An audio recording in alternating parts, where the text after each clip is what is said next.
Hello everyone, welcome to Ashwamedha IAS. So ನಾನು ನಿಮ್ಮ Bharat, UPSC CAPF ಅಲ್ಲಿ ಆಲ್ ಇಂಡಿಯಾ ರ್ಯಾಂಕ್ ಪಡೆದಿದ್ದೀನಿ. ಸೊ ಹಾಗೆ ಹಲವಾರು ಎಕ್ಸಾಮ್ಸ್ನ ಕ್ಲಿಯರ್ ಮಾಡಿದ್ದೀನಿ, ಆಲ್ರೆಡಿ ಹೇಳಿದ್ದೀನಿ ನಿಮಗೆ ಕೂಡ. ಸೊ ನನಗೆ ಮೇನ್ ಇಂಪಾರ್ಟೆಂಟ್ ಆಗಿ ಒಂದು ಪಾತ್ರನ ವಹಿಸಿದ್ದು ಯಾವುದು ಅಂತ ಅಂದರೆ ಅದು ಇಂಗ್ಲೀಷ್. ಓಕೆ, ಸೊ ಈ ಒಂದು PYQs ಸೀರೀಸ್ನ ನಾವು ಕಂಟಿನ್ಯೂ ಮಾಡೋಣ. ಇವತ್ತು ಅದೇ ರೀತಿ PYQsನ ಸಾಲ್ವ್ ಮಾಡ್ಕೊತಾ ಹೋಗೋಣ. And we will also identify HYTs. ಯಾವ ರೀತಿಯಾದಂತಹ ಟಾಪಿಕ್ಸ್ನ ಓದಿದ್ರೆ ನಮಗೆ ಮಾರ್ಕ್ಸ್ ಬರುತ್ತೆ. ಓಕೆ, ಸೊ ಐಡೆಂಟಿಫೈ ಮಾಡೋದು ಎಷ್ಟು ಮುಖ್ಯ ಅಂತ ಅಂದರೆ ನಮಗೆ ಒಂದು ಬ್ಲೂ ಪ್ರಿಂಟ್ ಇರುತ್ತೆ. ಬ್ಲೂ ಪ್ರಿಂಟ್ ಅಂದರೆ syllabus. Okay, so English grammar ಅಂತ ಹೊಡೆದಿದ ತಕ್ಷಣ ನಿಮಗೆ ಒಂದು ಬ್ಲೂ ಪ್ರಿಂಟ್ ಸಿಗುತ್ತೆ. KPSC ಗ್ರೂಪ್ ಗೊತ್ತಿದ್ರೆ ಅದರಲ್ಲಿ ಒಂದು ಸಿಲೆಬಸ್ ಕೊಟ್ಟಿರ್ತಾರೆ.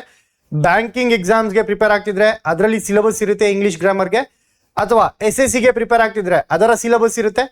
ಸೊ ಈ ಒಂದು ಬ್ಲೂ ಪ್ರಿಂಟ್ ಇಂದ ನಾವು ನಮಗೆ ಬೇಕಾಗಿರುವಂತಹ ಇಂಪಾರ್ಟೆಂಟ್ ಟಾಪಿಕ್ಸ್ನ ಪಿಕ್ ಮಾಡಿ ಯಾವುದಕ್ಕೆ ಜಾಸ್ತಿ ಕಾನ್ಸಂಟ್ರೇಟ್ ಮಾಡಿದ್ರೆ ಜಾಸ್ತಿ ಮಾರ್ಕ್ಸ್ ಬರುತ್ತೆ. ಇದೇ HYTs, high yielding topics. So ನಾನೇನಾದರೂ ಒಂದು ಟಾಪಿಕ್ ಮೇಲೆ 1 ಅವರ್ ಕೊಡ್ತಾ ಇದ್ದೀನಿ ಅಂತ ಅಂದರೆ ಅದರಿಂದ ನನಗೆ ಮಾರ್ಕ್ಸ್ ಬರಬೇಕು. ಹಾಗಾದರೆ ಮಾತ್ರ ನನ್ನ 1 ಅವರ್ಗೆ ಅರ್ಥ ಇರುತ್ತೆ, ನನ್ನ ಕೊಡುವಂತಹ ಟೈಮ್ಗೆ ಒಂದು ಅರ್ಥ ಸಿಗುತ್ತೆ. ಕರೆಕ್ಟ್? ಸೊ ಹಾಗಾಗಿ HYTsನ ಗುರುತಿಸೋದು ತುಂಬ ಇಂಪಾರ್ಟೆಂಟ್ ಆಗುತ್ತೆ. ಆ್ಯಂಡ್ HYTsನ ಗುರುತಿಸೋದ್ರಲ್ಲಿ ಮುಖ್ಯ ಪಾತ್ರ ವಹಿಸೋದು ಯಾವುದು?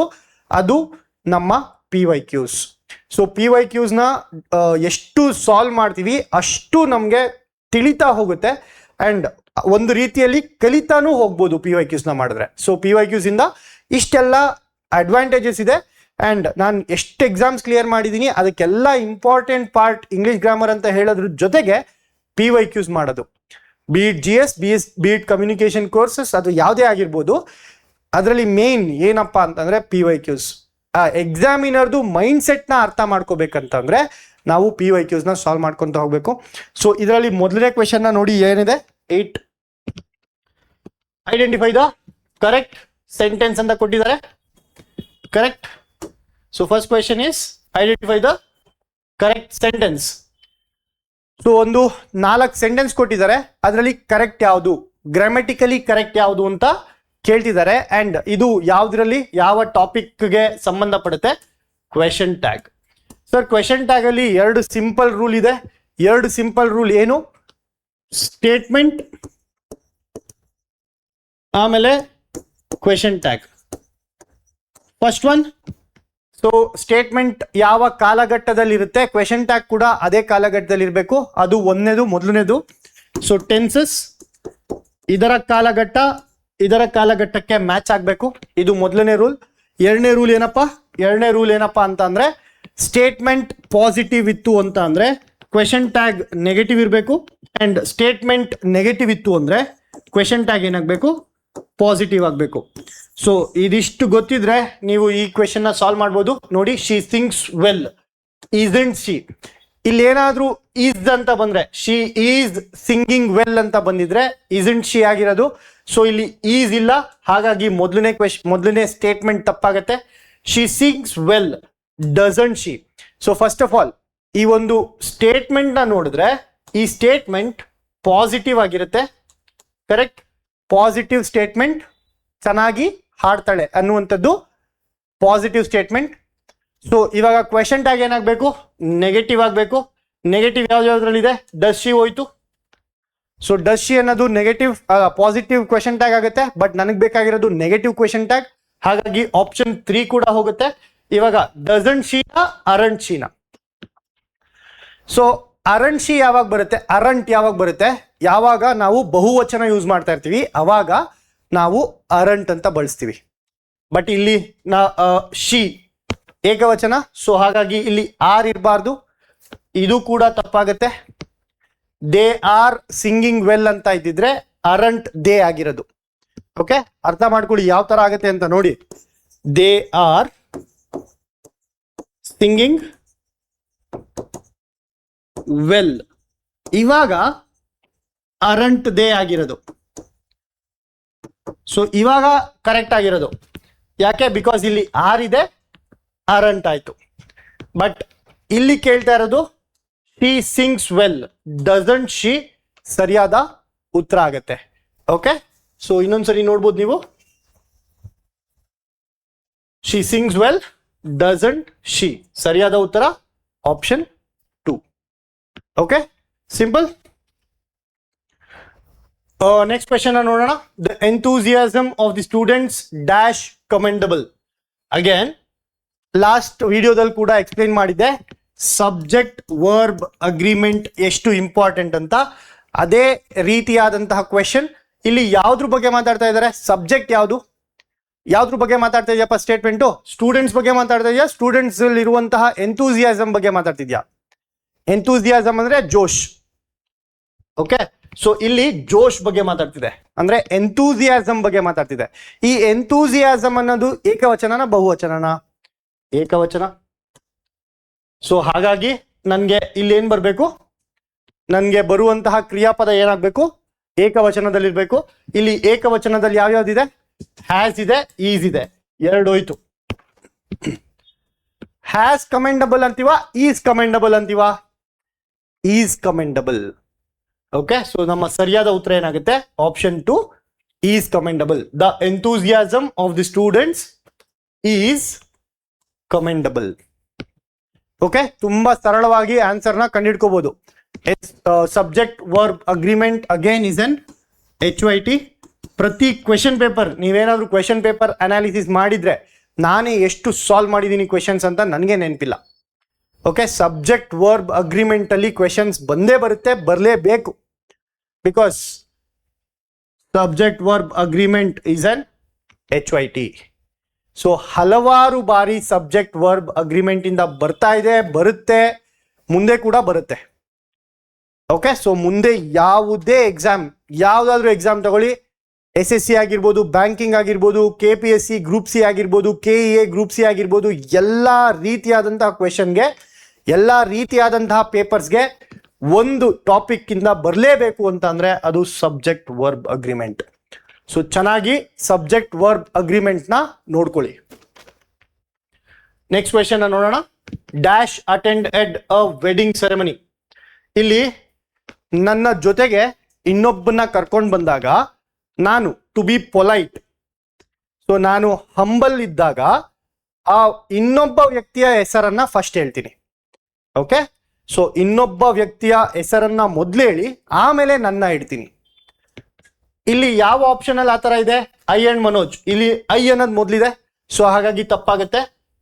Manoj and me, so Manoj and me, Manoj and I ಎರಡಿದೆ. ಮೈ ಸೆಲ್ಫ್ ಅಂಡ್ ಮನೋಜ್ ಕೂಡ ತಪ್ಪಾಗುತ್ತೆ, ಬಿಕಾಸ್ ನನ್ನನ್ನ ನಾನು ಮೊದಲಿಟ್ಟಿದ್ದೀನಿ. ಸೊ ಯಾವಾಗ ಇಬ್ರು ಬಗ್ಗೆ ಮಾತಾಡ್ತಾ ಇದೀವಿ, ನನ್ನ ಜೊತೆಗೆ ಇನ್ನೊಬ್ಬ ಅಂತ ಅಂದಾಗ, ಸೊ ಅಲ್ಲಿ ಏನಾಗುತ್ತೆ, ಇಂಗ್ಲಿಷ್ ಅಲ್ಲಿ ನಾನು ಹಂಬಲ್ ಇದ್ದೀನಿ, ನಾನು ಒಳ್ಳೆಯವನಿದ್ದೀನಿ ಅಂತ ಅಂದ್ರೆ ಇನ್ನೊಬ್ಬ ವ್ಯಕ್ತಿಯನ್ನ ಮೊದಲು ಹೇಳ್ತೀನಿ. ಓಕೆ, ನಾನು ಮತ್ತೆ ಮನೋಜ್ ಅನ್ನಲ್ಲ, ಮನೋಜ್ ಮತ್ತು ನಾನು ಅಂತ ಅಂತೀನಿ. ಓಕೆ, ನಾನು ಅನ್ನೋದಕ್ಕೆ ಮೀ ಅನ್ನಲ್ಲ, ಐ ಅಂತೀನಿ. Manoj and I attended a wedding. So ಇಲ್ಲಿ ಸರಿಯಾದ ಉತ್ತರ ಏನಾಗುತ್ತೆ? Option 2, Manoj and I attended a wedding will be your right answer.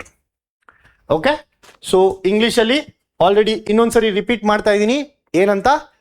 English grammar ಅಲ್ಲಿ ನಾನು ಹಂಬಲ್ನೆಸ್ ನ ತೋರ್ಸೋದಿಕ್ಕೆ, ನನ್ನ ಕೈಂಡ್ನೆಸ್ ನ ತೋರ್ಸೋದಿಕ್ಕೆ ನನ್ನ ಜೊತೆ ಇನ್ನೊಬ್ಬ ವ್ಯಕ್ತಿ ಇದ್ರೆ ಆ ವ್ಯಕ್ತಿನ ಮುಂದೆ ಕಳಿಸ್ತೀನಿ ನಾನು. ಅದಾದ ನಂತರ ನಾನು ಬರ್ತೀನಿ. Okay, Manoj and I. Okay, so answer will be option 2. Next question ನೋಡೋಣ ಏನಿದೆ ನೆಕ್ಸ್ಟ್ ಕ್ವೆಶನ್ ಅಂತ. The trekkers went again. ಇದು ಕೂಡ ಏನಾಯ್ತು? ಪ್ರಿಪೋಸಿಷನ್ಸ್. ಪ್ರಿಪೋಸಿಷನ್ಸ್ ಮೇಲೆ ಕೇಳಿರುವಂತಹ ಪ್ರಶ್ನೆ. ಆನ್ ಅಂದ್ರೆ, ಬಿಸೈಡ್ಸ್ ಅಂದ್ರೆ, ಇಂಟು ಅಂದ್ರೆ, ಬಿಯಾಂಡ್ ಅಂದ್ರೆ ಏನಂತ ತಿಳ್ಕೋಬೇಕು. ಯಾಕೆ? Because high chances of repetition. ಇದರಲ್ಲಿ 4 ಆಪ್ಷನ್ಸ್ ಆಗಿ ಕೊಟ್ಟಿದ್ದಾರೆ ಅಂದ್ರೆ ಈ 4 ಆಪ್ಷನ್ಸ್ ಬಗ್ಗೆ ತಿಳ್ಕೊಳ್ಳೋದು ತುಂಬಾ ಮುಖ್ಯ ಆಗುತ್ತೆ. ಆನ್ ಯಾವಾಗ ಯೂಸ್ ಮಾಡ್ತೀವಿ? The book is on the table ಅಂದ್ರೆ ಬುಕ್ಕು ಟೇಬಲ್ ಮೇಲಿದೆ, ಜೊತೆಗೆ ಟೇಬಲ್ ನ ಟಚ್ ಮಾಡ್ತಿದೆ ಅಂದಾಗ ಆನ್ ಅನ್ನ ಬಳಸ್ತೀನಿ. ಓಕೆ, ಆನ್ಗೂ ಮತ್ತೆ ಅಬೌವ್ಗೂ ಅದೇ ಡಿಫ್ರೆನ್ಸು. ಅಬೌವ್ ಅಂದ್ರೆ ಮೇಲ್ಗಡೆ, ಬಟ್ ಟಚ್ ಆಗ್ತಿದ್ಯಾ ಗೊತ್ತಿಲ್ಲ. ಬಟ್ ಆನ್ ಅಂದ್ರೆ ಟೇಬಲ್ ಮೇಲೆ ಬುಕ್ ಇದೆ, ಜೊತೆಗೆ ಬುಕ್ಕು ಟೇಬಲ್ ನ ಟಚ್ ಆಗ್ತಿದೆ, ಈ ತರ ಇದ್ರೆ ಆನ್ ನ ಬಳಸ್ತೀವಿ. ಓಕೆ, ಬಿಸೈಡ್ಸ್ ಯಾವಾಗ ಬಳಸ್ತೀವಿ? ಬಿಸೈಡ್ ಮತ್ತೆ ಬಿಸೈಡ್ಗೆ ವ್ಯತ್ಯಾಸ ಇದೆ. ಬಿಸೈಡ್ ಏನು? ಬಿಸೈಡ್ ಅಂದ್ರೆ ಪಕ್ಕದಲ್ಲಿ. ಓಕೆ, ನನ್ನ ಪಕ್ಕ ಅಂತ. ಶಿ ಸ್ಯಾಟ್ ಬಿಸೈಡ್ ಮೀ ಅಂದ್ರೆ ನನ್ನ ಪಕ್ಕ ಒಂದು ಹುಡುಗಿ ಬಂದು ಕೂತ್ಕೊಂಡ್ಲು, ಅದು ಬಿಸೈಡ್. ಬಿಸೈಡ್ಸ್ ಅಂದ್ರೆ ಏನು? ಬಿಸೈಡ್ಸ್ ಅಂದ್ರೆ ನನ್ನನ್ನ ಹೊರತುಪಡಿಸಿ ಇನ್ಯಾರಿದ್ದಾರೆ, ನನ್ನ ಜೊತೆಗೆ ಇನ್ಯಾರಿದ್ದಾರೆ ಅನ್ನೋದಕ್ಕೆ ಬಿಸೈಡ್ಸ್ ನ ಯೂಸ್ ಮಾಡ್ತೀನಿ. There are students besides me in the class. ಈ ಕ್ಲಾಸ್ ಅಲ್ಲಿ ನನ್ನನ್ನ ಹೊರತುಪಡಿಸಿ ಸುಮಾರಷ್ಟು ಸ್ಟೂಡೆಂಟ್ಸ್ ಇದ್ದಾರೆ ಅನ್ನೋದಕ್ಕೆ ಬಿಸೈಡ್ಸ್ ಅಂತ ಯೂಸ್ ಮಾಡ್ತೀನಿ. ಓಕೆ, ಬಿಸೈಡ್ ಅಂದ್ರೆ ಯಾವಾಗ ಯೂಸ್ ಮಾಡ್ತೀನಿ? ನನ್ನ ಪಕ್ಕ. Sit beside me, walk beside me, walk along me. Okay, ಅವಾಗ ನಾನು ಬಿಸೈಡ್ ನ ಯೂಸ್ ಮಾಡ್ತೀನಿ. ನನ್ನ ಪಕ್ಕ ಅನ್ನೋದಕ್ಕೆ ಬಿಸೈಡ್, ಹೊರತುಪಡಿಸಿ, ನನ್ನ ಹೊರತುಪಡಿಸಿ ಇನ್ನೊಬ್ಬ ವ್ಯಕ್ತಿ ಇಲ್ಲಿದ್ದಾನೆ ಅಂತ ಅನ್ನೋದಕ್ಕೆ ಬಿಸೈಡ್ಸ್ ಮೀ. ಓಕೆ, ಸೊ ಇವೆರಡು ಕನ್ಫ್ಯೂಸಿಂಗ್ ಪೇರ್ಸ್, ಬಿಸೈಡ್ಸ್ ಮತ್ತೆ ಬಿಸೈಡ್. ಆನ್ ಮತ್ತೆ ಅಬೋವ್ ಕನ್ಫ್ಯೂಸಿಂಗ್ ಪೇರ್ಸ್. ಇಂಟು ಯಾವಾಗ? Put the book into the box ಅಂದ್ರೆ ಬಾಕ್ಸ್ ನ ಒಳಗೆ ಹಾಕು ಅಂತ. Okay, keep the milk into the fridge or dive into the swimming pool. Into ಅಂದ್ರೆ ಇಲ್ಲಿ ಮೂವ್ಮೆಂಟ್ ನ ತೋರಿಸ್ತಾ ಇದ್ದೀನಿ. ಸೊ ಒಂದು ವಸ್ತು ಒಂದರ ಒಳಗೆ ಹೋಗೋದಕ್ಕೆ ಇಂಟು ಅಂತ ಯೂಸ್ ಮಾಡ್ತೀವಿ. ಒಬ್ಬ ವ್ಯಕ್ತಿ ಸ್ವಿಮ್ಮಿಂಗ್ ಪೂಲ್ಗೆ ಡೈವ್ ಹೊಡೆದ ಅನ್ನೋದಕ್ಕೆ ಏನಂತೀವಿ? A person dove into the pool. Okay, so into ಅವಾಗ ಬರುತ್ತೆ. ಬಿಯಾಂಡ್ ಅಂದ್ರೆ ಏನು? ಅದರ ಮೇಲೆ. ಸೊ ಈಗ ಈ ಕ್ವೆಶನ್ ನೋಡಿ, the trekkers went beyond the limit ಅಂದ್ರೆ ಲಿಮಿಟ್ ನ ಕ್ರಾಸ್ ಮಾಡಿ ಹೋದ್ರು. Beyond the limit. ಈಗ ನಾನು ಒಂದು ಹೈವೇ ಅಲ್ಲಿ 80 km/h ಅಲ್ಲಿ ಹೋಗ್ಬೇಕಂತಂದ್ರೆ I am reaching beyond the speed limit ಅಂತ ಅಂದ್ರೆ ಏನರ್ಥ? 80ಕ್ಕಿಂತ ಜಾಸ್ತಿ ಹೋಗ್ತಾ ಇದ್ದೀನಿ ಅಂತ. ಸೊ ಬಿಯಾಂಡ್ ನ ಅರ್ಥ ಇದಾಗುತ್ತೆ. ಈ ಒಂದು ಕ್ವೆಶನ್ಗೆ ಆಪ್ಷನ್ 4 ಕರೆಕ್ಟ್ ಆಗಿರುತ್ತೆ. ಸೊ ಲಿಮಿಟ್ ಇದೆ, ಆ ಲಿಮಿಟ್ ನ ಮೀರಿ ಹೋಗ್ತಾ ಇದ್ದಾರೆ ಅನ್ನೋದಕ್ಕೆ ಬಿಯಾಂಡ್ ದ ಲಿಮಿಟ್ ಅಂತ ಅಂತೀವಿ. ಓಕೆ, ಈ 4 ಆಪ್ಷನ್ ನ ಚೆನ್ನಾಗಿ ಅರ್ಥ ಮಾಡ್ಕೊಂಡಿರ್ಬೇಕು. ಇದರಲ್ಲಿ ಸರಿಯಾದ ಉತ್ತರ ಆಪ್ಷನ್ 4, 4ನೇ ಆಪ್ಷನ್ ಸರಿಯಾಗಿರುತ್ತೆ. ಓಕೆ, ಮುಂದಿನ ಪ್ರಶ್ನೆ ನೋಡೋಣ. ಮುಂದಿನ ಪ್ರಶ್ನೆ ಏನಾಗುತ್ತೆ? The strange scene was captured dash the camera. ಇದರಲ್ಲಿ ಬೈ ದ ಕ್ಯಾಮ್ರಾನ ವಿತ್ ದ ಕ್ಯಾಮ್ರಾನ? Again preposition.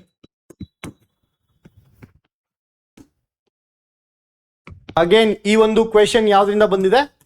ಪ್ರಿಪೋಸಿಷನ್. ನೀವೇ ನೋಡ್ಬೋದು ಪ್ರಿಪೋಸಿಷನ್ ಅಲ್ಲಿ ಎಷ್ಟು ತರಹದ ಕ್ವೆಶನ್ ಬರ್ತಿದೆ. ಬೈ ಮತ್ತೆ with, again a confusing pair. By ಯಾವಾಗ ಯೂಸ್ ಮಾಡ್ತೀವಿ, ವಿತ್ ಯಾವಾಗ ಯೂಸ್ ಮಾಡ್ತೀವಿ? ಸರ್, ಒಂದು ಏಜೆಂಟ್ ನ ತೋರಿಸ್ಬೇಕಾದ್ರೆ ಬೈ ಯೂಸ್ ಮಾಡ್ತೀವಿ. ಯಾರಿಂದ ಈ ಬುಕ್ ಬರ್ದ್ರು? ಯಾರು ಈ ಬುಕ್ ನ ಬರ್ದಿದ್ದು? Mahatma Gandhiji. A book was written by Mahatma Gandhi. Okay, ಹಾಗೆ ಏನಾದ್ರೂ ಇನ್ಸ್ಟ್ರೂಮೆಂಟ್ ನ ಯೂಸ್ ಮಾಡಿದ್ರೆ the book was written with pen. ಒಂದು ಇನ್ಸ್ಟ್ರೂಮೆಂಟ್ ನ ಯೂಸ್ ಮಾಡಿದಾಗ ವಿತ್ ಅಂತ ಯೂಸ್ ಮಾಡ್ತೀವಿ. ಅದೇ ಯಾರಿಂದ ಮಾಡಲ್ಪಟ್ಟಿತ್ತು ಅಂತ ಅಂದ್ರೆ ಅದಕ್ಕೆ ನಾವು ಯಾವ್ದನ್ನ ಯೂಸ್ ಮಾಡ್ತೀವಿ? ವಿತ್ ಅಂತ. ಯಾರಿಂದ ಅಂದ್ರೆ ಬೈ, ಯಾವುದರಿಂದ ಅಂದ್ರೆ ವಿತ್. Okay, simple. ಇವಾಗ ಇಲ್ಲಿ ಯಾಕೆ ಟ್ವಿಸ್ಟ್ ಇದೆ ಅಂತಂದ್ರೆ ಹೇಳ್ತೀನಿ. The strange scene was captured dash the camera. ಇಲ್ಲಿ ಕ್ಯಾಮ್ರಾನ ಪರ್ಸಾನಿಫೈ ಮಾಡ್ತಾ ಇದ್ದಾರೆ, ಅಂದ್ರೆ ಕ್ಯಾಮ್ರಾ ಸೆರೆ ಹಿಡಿತು ಅಂತ. ಸೊ ಕ್ಯಾಮ್ರಾಗೆ ಒಬ್ಬ ವ್ಯಕ್ತಿಯ ರೋಲ್ನ ಕೊಡ್ತಾ ಇದ್ದಾರೆ, ಒಬ್ಬ ವ್ಯಕ್ತಿಯ ಸ್ಥಾನವನ್ನ ಕೊಟ್ಟು ಅದನ್ನೇ ಏಜೆಂಟ್ ಅಂತ ಕನ್ಸಿಡರ್ ಮಾಡ್ತಾ ಇದ್ದಾರೆ. ಓಕೆ, ಸೊ ಇಲ್ಲಿ ಬೈ ದ ಕ್ಯಾಮ್ರಾ. ಸೊ ಒಬ್ಬ ಪರ್ಸನ್ ಅಂತ ಬಂತು ಅಂದ್ರೆ ಅಲ್ಲಿ ಬೈ ಬರುತ್ತೆ ಅಂತ ಹೇಳಿದೆ. ಇಲ್ಲಿ ಕ್ಯಾಮ್ರಾನೇ ಪರ್ಸನ್ ಅಂತ ಅಂತ ಇದ್ದಾರೆ. ಅದೇ ಕ್ವೆಶನ್ ಏನಾದ್ರು seen was captured by me dash camera, ಇವಾಗ ಯಾವ್ದು ಬರುತ್ತೆ ಸರ್? ಇವಾಗ ವಿತ್ ಬರುತ್ತೆ. ಇಲ್ಲಿ ಕ್ಯಾಮ್ರಾ ಏನಾಯ್ತು? ವಸ್ತು ಆಯ್ತು. ಯಾವುದರಿಂದ ಸೆರೆ ಹಿಡಿದ್ರು? ಕ್ಯಾಮ್ರಾದ್ರಿಂದ ಸೆರೆ ಹಿಡಿದ್ರು. ಯಾರಿಂದ? ನನ್ನಿಂದ, ನಾನು ಸೆರೆ ಹಿಡಿದೆ.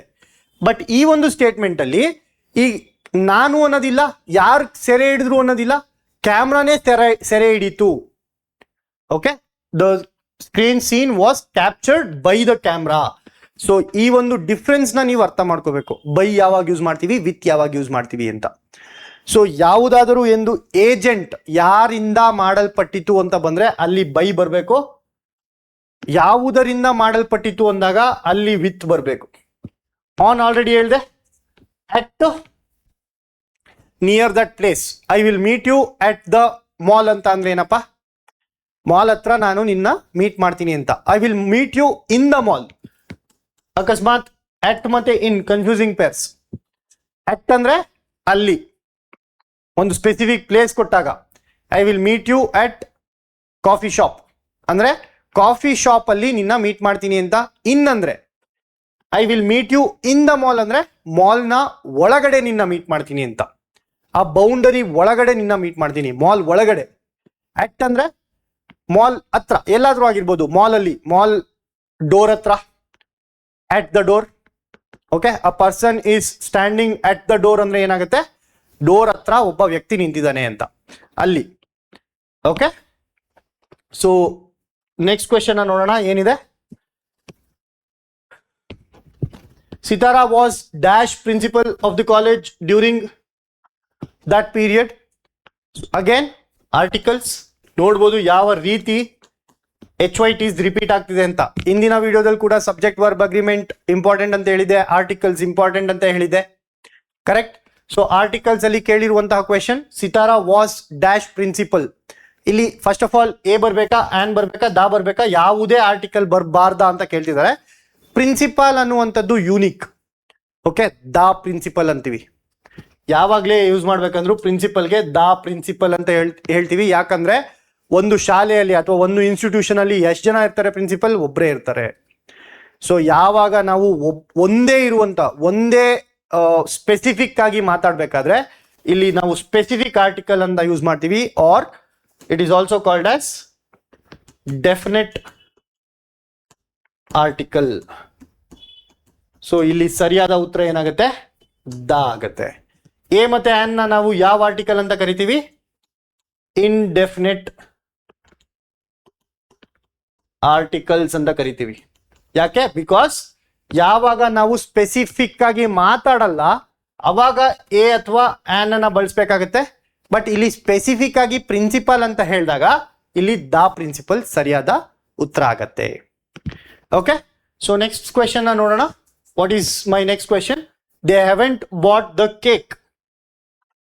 They haven't bought the cakes ಅಂತ ಕೊಟ್ಟಿದ್ದಾರೆ. Again question tag, very very important topic.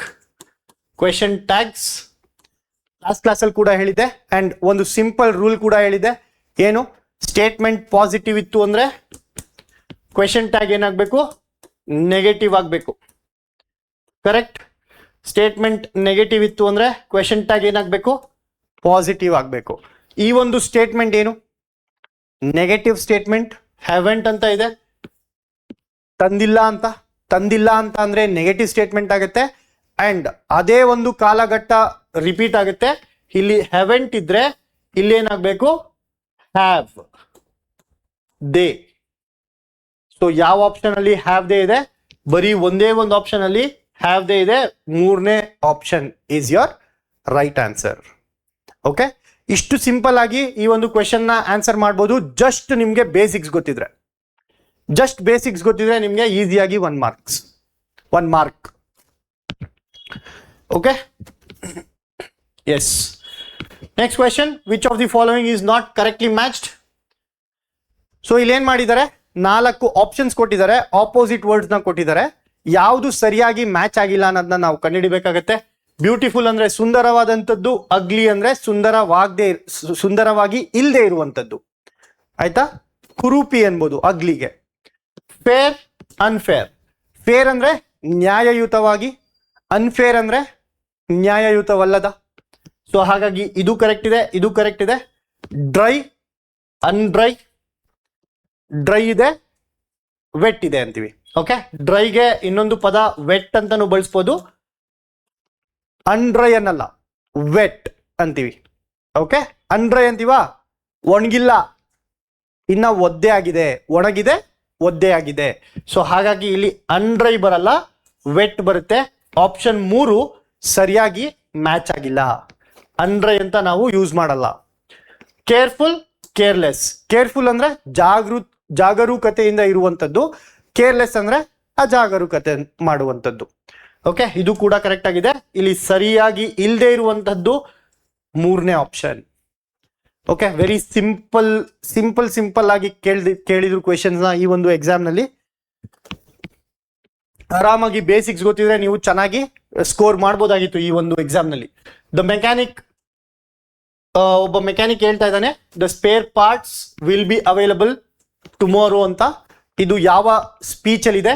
ಇದು ಡೈರೆಕ್ಟ್ ಸ್ಪೀಚ್ ಅಲ್ಲಿ ಇದೆ. ಇದನ್ನ ನಾವು ಇಂಡೈರೆಕ್ಟ್ ಸ್ಪೀಚ್ಗೆ ಕನ್ವರ್ಟ್ ಮಾಡ್ಬೇಕಾಗತ್ತೆ. Direct speech to indirect speech. ಒಂದ್ಸರಿ ಕ್ವೆಶನ್ ನೋಡಿ ಏನಿದೆ? The mechanic, the spare parts will be available tomorrow. The mechanic said that the spare parts would be available the next day. The mechanic said that the spare parts would have been available tomorrow. Again, direct speech ಇಂದ indirect speech ಹೋಗ್ಬೇಕಂತಂದ್ರೆ tomorrow ಇರೋದು next day ಆಗುತ್ತೆ. So ಇಲ್ಲಿ ಕೂಡ tomorrow ಇರೋದ್ರಿಂದ option 2 ತಪ್ಪಾಗುತ್ತೆ. The mechanic said that the spare parts are going to be, would have been. The mechanic said that the spare parts would not be available. Sir, ಇಲ್ಲಿ will be available ಅಂತ ಇದೆ. Indirect speech ಅಲ್ಲಿ will not be available ಯಾಕಾಗತ್ತೆ? So 4ನೇ option ಕೂಡ ತಪ್ಪು. Would not be available ಅನ್ನಲ್ಲ. The mechanic said that the spare parts would be available. So direct speech ಅಲ್ಲಿ ವಿಲ್ ಇರುವಂತದ್ದು ವಿಲ್ ಬಿ ಅಂತ ಅಂದ್ರೆ ಅದು ವುಡ್ ಬಿ ಆಗಿ ಕನ್ವರ್ಟ್ ಆಗುತ್ತೆ. ವಿಲ್ ಬಿ ಅನ್ನೋದು ವುಡ್ ಬಿ ಅಂತ ಆಗುತ್ತೆ. Would be available tomorrow. So ಸರಿಯಾದ ಉತ್ತರ ಆಪ್ಷನ್ 1 ಆಗುತ್ತೆ. ಆರ್ ಗೋಯಿಂಗ್ ಟು ಬಿ ಅಂತ ನಾವು ಯೂಸ್ ಮಾಡಲ್ಲ. ಓಕೆ, ಕಾಲಘಟ್ಟ ಚೇಂಜ್ ಆಗಬೇಕು. ಸೊ ಕಾಲಘಟ್ಟ ಚೇಂಜ್ ಆಗ್ಬೇಕಂದ್ರೆ ವಿಲ್ ಬಿ ಇರೋದು ವುಡ್ ಬಿ ಆಗುತ್ತೆ. ನೆಕ್ಸ್ಟ್ ದಿನ ಸಿಗುತ್ತೆ ಅಂತ. Wood be available. Okay, so ಇವತ್ತಿಗೆ ಈ ಒಂದು ಕ್ವೆಶನ್ಗೆ ಈ ಒಂದು ಆಪ್ಷನ್ ಸರಿಯಾಗುತ್ತೆ. ಮೊದಲನೇ ಆಪ್ಷನ್ ಸರಿಯಾದ ಉತ್ತರ ಆಗುತ್ತೆ. ಸೊ ಇವತ್ತು ಈ ಒಂದು ಕ್ವೆಶನ್ ಆನ್ಸರ್ ಸೀರೀಸ್ PYQ ಸೀರೀಸ್ನ ಎಂಡ್ ಮಾಡೋಣ. ಸೊ ನೆಕ್ಸ್ಟ್ ವಿಡಿಯೋದಲ್ಲಿ ಸಿಗೋಣ. ಅಲ್ಲಿವರೆಗೂ thank you so much and have a nice day. Okay.